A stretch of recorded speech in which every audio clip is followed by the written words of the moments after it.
Well,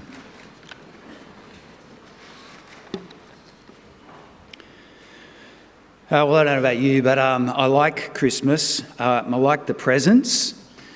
But you'll probably notice that Christmas changes as you go through the seasons. There was a season when the children woke at 4 a.m. They were so excited. Looking around at you, I don't know whether you've had one of those mornings or not, but I'm sure you can, if you don't remember what they were like, you can sort of imagine what they were like. Over the past few years, because we have grown-up children, we've started doing something different. Grown-up children without, really any grandchildren yet of a certain age. But we've started playing this game, and it goes like this. The parents buy enough presents for everybody who's going to be there, and you wrap them up and there's no cards or anything like that. And what happens is you draw lots, and whoever gets the highest, it's playing cards basically, whoever gets the highest card, they get to pick first. They get to pick whatever present they want. And then they open the present to see what it is, and that's their present unless someone after them decides they want to steal the present. And there's rules, like you can only steal it 2 or 3 times, and people open up the present and they work out whether they're going to keep it or not, or they're going to take somebody else's present. Like the Star Wars doormat, which was very popular one year, or the $50 worth of movie tickets. However, the best present, in my mind anyway, is the limited edition Wedgwood plate that I inherited from my parents. In fact, I didn't inherit just one, I inherited many of them. And last year, this was the plate. There you go. Beautiful, isn't it? That is the present that, in my mind, anyway, everybody wants. This one is called Die Vereinsglück, which apparently is German for, what's it stand for in German? Let me just see here. It is Journey to Happiness. Now, the fact that I have it means I was stuck with it. I must have won it. And they're very valuable. They're limited edition. You get a certificate with it. They're very rare. This is B3624, so there's not many of them around. In fact, I had a quick look on eBay, and you can buy one in England for £18 or best offer. But it's still there, so I figure there's no best offers. Otherwise, it would still be there. And it says something like, it invites us into a world where happiness is not a destination, but the ride itself. So there you go. I can't work out why that would be, but every year one of these gets wrapped up, and sometimes we disguise it in other boxes so that no one quite knows what it is until they get stuck with it. They win it. And I have enough there, so if I give one away a year, I should live to about 93. Now, at this time of the year, we hear about another gift, don't we? We just had it read to us, that God gave his Son into the world. The great God who created everything has become a human, that he might lift us back up into friendship with himself. That's a big deal. Jesus' birth is anything but ordinary. As we read, an angel of the Lord appears to Joseph in a dream. I don't know whether you've seen an angel. I've never seen an angel, but if there is an angel that is telling you about it, it must be a very big deal. It's a little bit hard to take in, the idea that the great God who created everything would become a human.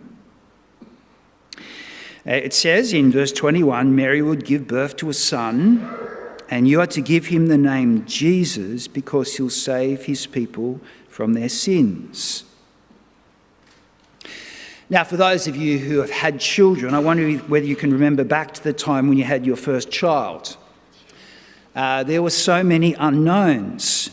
In the days before scans, you didn't even know whether it was going to be a boy or a girl. These days, you know ahead of time, and you can paint the nursery and organise the clothing based on what you know. But of all the things that are important, what would you call the baby? For our first child, we were going to call the baby, I think it was either Beatrice or Evangeline, and that was pretty much because there was a television show with the two protagonists were Beatrice and Evangeline, and that's what we were going to call our child until a boy popped out. So for then the second child, we thought Beatrice and Evangeline might be good, but then a second boy, and then for the third child, it was a third boy, until the fourth was a girl, and we called her Grace because we'd moved on at that stage. But so important is it that we understand the birth of Jesus, that an angel says, call him Jesus. It's a version of Joshua. It's the Greek version of the Hebrew word Joshua, and it just means he'll save his people from their sins. Never before has God come like this. Never before had God become human. Down, down, down into the world of humans. And you say to yourself, what is God doing becoming a human? And we don't even bat an eyelid about what it's like to be human because we've been human all our lives, right? But what is God doing becoming a human? Well, the name tells you, Jesus. Not everyone has a name that describes them. I heard of a music teacher whose name was Miss C. Sharp.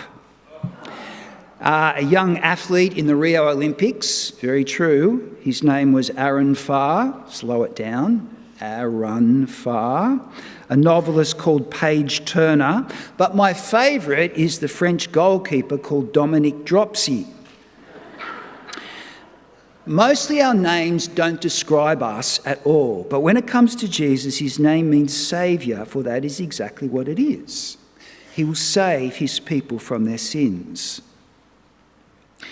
It's a strange and awkward word, isn't it, today, sin? It often means we've done something kind of cute and naughty, like a guilty pleasure, like we've had too much chocolate, or we've had too much pudding on Christmas Day, or maybe we got a little bit tipsy or something like that.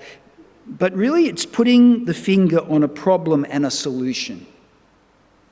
When it says his name is Jesus, he will save his people from their sins, it's putting its finger on a problem and a solution.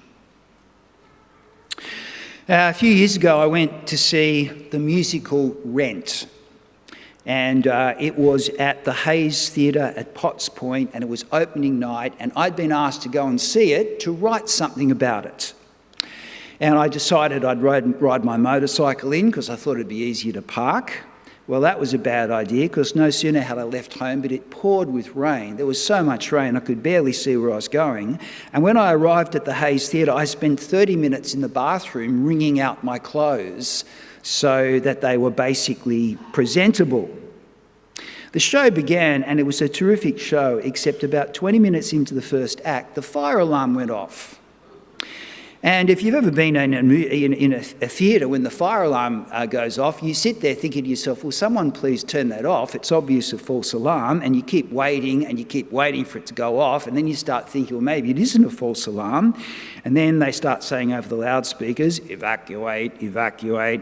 And so we all left the theatre, and the fire brigade came, and I sat out in the street, and I didn't know anyone. We all sat out in the street, and I was wet, and I was cold, and it turned out that when you have a smoke machine on stage, you need to turn off the smoke alarms, but no one turned off the smoke alarms, and so the fire brigade came, and after about 40 minutes in the street, we went back in, and the players took it off from the last word that they'd spoken. It was very impressive. But it was a false alarm. So when it says, you'll name him Jesus because he'll save his people from their sins, it's both the fire brigade and the fire alarm. But my question is it just a false alarm? See, there are plenty of things to be alarmed about out there in the world, aren't there? I mean, there are lots of problems out there. But you are not the crazy leader who decides to invade another country, are you? And I'm not the media magnate who sparks a culture war. And you are not some trolling keyboard warrior who's fostering hate speech. And I'm not causing the climate problems. I even recycle. I would like Jesus to save us from those sins, but he's also talking about me and you. The problem's not just out there, but the problem's in here.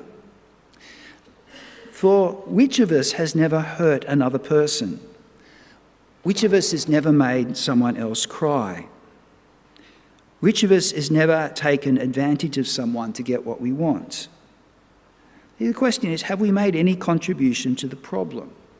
Where is the fire? Is it just out there, or is it here as well? It's not that we are all good or all bad, we're all black or all white. Be good for goodness sake. But we are a strange mixture of both, all of us. And sin says we're not what we could be or even what we should be, that something is broken, something is not right. And this baby Jesus, he grew up, and God on a number of occasions said of him, "This is my son whom I'm well pleased." And he grew up to take what we deserve, to stand in for me, to set us free, to become friends with God, to take away the consequences of turning our back on God. The Bible says we've all done that.